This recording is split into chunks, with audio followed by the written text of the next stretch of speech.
Hello, crypto boys and ghouls, and welcome back to the channel, Tales from the Cryptmancer, where we feature content on play and earn games on the blockchain, such as Splinterlands. And in today's video, I wanted to share a clip from this past weekend's Splinterlands TV stream on Twitch, where we discussed a very interesting value proposition for an asset in Splinterlands that could provide some surprising APRs moving forward in the game, and wanted to share with you some of the data that we've modeled here specifically as it pertains to land. So let me play the clip for you, and until next time, keep stacking those stats. Let's start with land, shall we? Some of you may own some land, and with land 1.5, 4 to 7 weeks away from being launched, you might be starting to put together your plans for land in the future.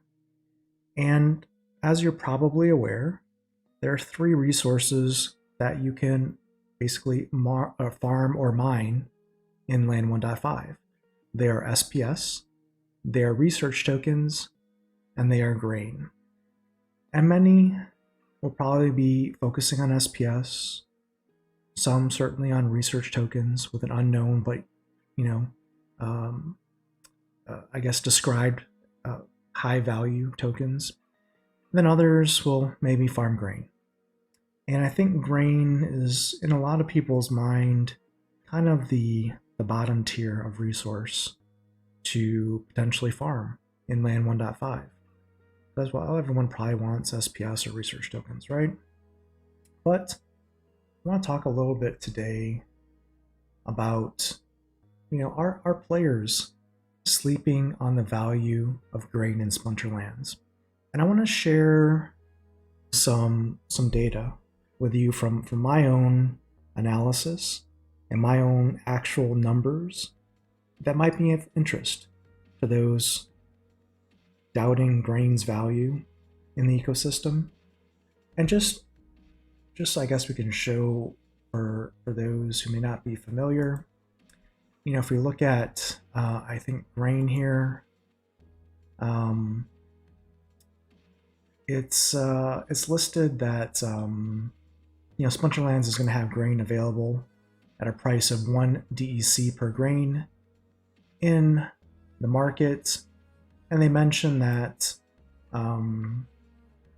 it's probably going to be cheaper to buy from players in the market. How much cheaper? Is it 0.8 DEC, 0.4 DEC, 0.1 DEC per grain? We won't know until the market actually, gets online.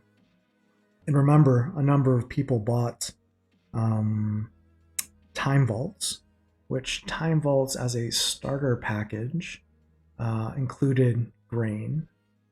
So let's see the starter packages. If you bought time vaults, you got 15,000 grain tokens. So some players might have some extra grain to start, perhaps. But what I want to share with the audience today is I've done some modeling of my plots, my various occupieds and keeps and legendaries and epics and all that jazz, and then mapped those plots that I have to the cards in my collection that I would have available for land. And I've been doing some modeling. And what I can share with you is if I were to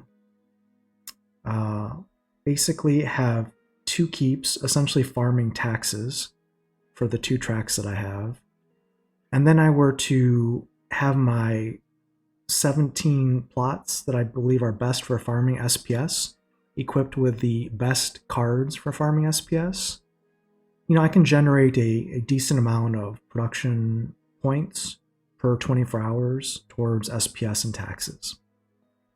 And let's say I own 200 plots. Let's say I own 2 tracks. What I just mentioned, 17 plots farming SPS and 2 keeps farming taxes. That's 19 total plots of land out of my 200. That leaves roughly 181 plots of land remaining. And what I can tell you is if I put essentially my currently remaining cards that I would want to farm with, essentially, and I had all of them farming grain. That means I would be able to fill 83 plots, farming nothing but grain. And those 83 plots, farming nothing but grain, would just break even and feed themselves farming grain and the 19 plots that I have farming SPS and taxes. Let that sink in for a moment. 19 plots farming SPS and taxes would take my card collection and my land collection roughly 83 plots just to not have to buy grain on a daily basis to keep the land running. So that's roughly a 4-to-1 ratio between grain farming and, let's say, SPS or research farming, which is pretty significant. And I don't know if people have really come across this data or modeled it appropriately. Now, everyone's card collection will be different. You know, I don't have alphas and betas and gold foil alphas and betas and stuff like that. But if you did, it would be even worse because you have even more production points farming SPS, for example, and that consumes a lot of grain. You have to feed those workers. Those workers are hungry. Those alpha, gold foil legendaries, they eat a lot of grain, right, to produce all those production points. And if you don't have the equivalent production points farming grain, you're going to be at a deficit. And so where am I going with all this? Well, unless people are planning this properly, you know, all these region holders and whales that own land and cards in Splinterlands, there's going to be a deficit in grain production where there's going to be a need to buy grain off the market probably in a decent amount if people want to focus on SPS farming and research farming. So what does that mean for the price of grain? Well, it means that it might actually hold pretty good value until people can balance out their farming operations and get it to a good balance of production points versus grain consumption. And if a lot of people aren't doing the math and the planning up front, they're going to be in for a surprise when all of their land stops functioning and they have to rush to the market and literally buy, you know, like $40 worth of grain per day just to keep their land running, as an example. When I was doing my modeling as an example, if I focused on research tokens instead of grain and kind of split my grain and my research tokens, for example, the deficit for my grain, just in my few plots, right? I don't have a huge amount of land. I have a decent amount, but not a huge amount. My deficit at a price of, I think I priced grain at 0.8 DEC as a model, would have cost me about $40 a day to purchase the grain just to farm those research tokens and basically make up the deficit in the grain production that I would lose by farming research tokens. That's significant. And I don't know if people are doing the planning here. So what is the takeaway here?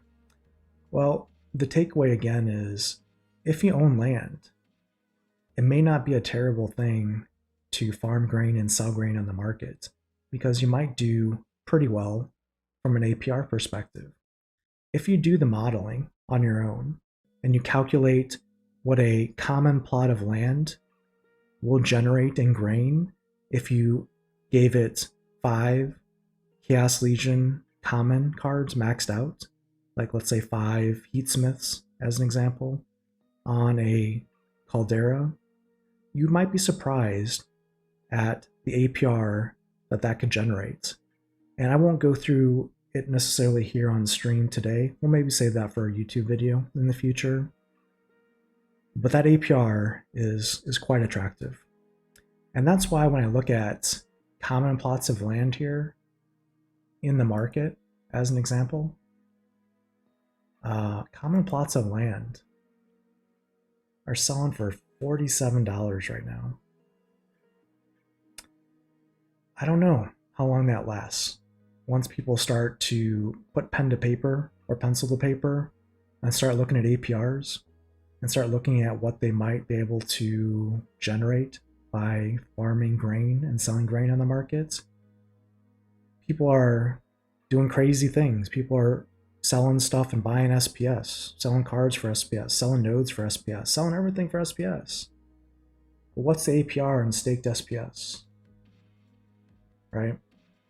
And what's the APR on a common plot of land and some Chaos Legion reward cards? You might be surprised by the numbers. And we'll probably go through that in a video on YouTube and share some of that with you. But my point is this. My point today here is this. Don't sleep on land. Don't sleep on grain. Take the time, maybe block an hour out of your day, one of these days coming up. Do the math. Put a little Google Doc together or a spreadsheet. And you might find some diamonds in the rough here on where you can allocate assets. That could be very lucrative. I'll just leave it at that. And also, just if you're curious, you can go to the land white paper. Where I would point you to is the resource production for food. This detail here is only 3 paragraphs, but it's very, very important to land 1.5. It tells you how much you can produce per hour based on your production points and how much your workers will consume per hour based on your production points. But also, you have to take into account taxes from the keep in the region, in the castle and stuff as well. But once you do all of that and you put the math formulas together, come back and talk to me and let me know what you see when it comes to land and grain in the current market, and is there an opportunity there?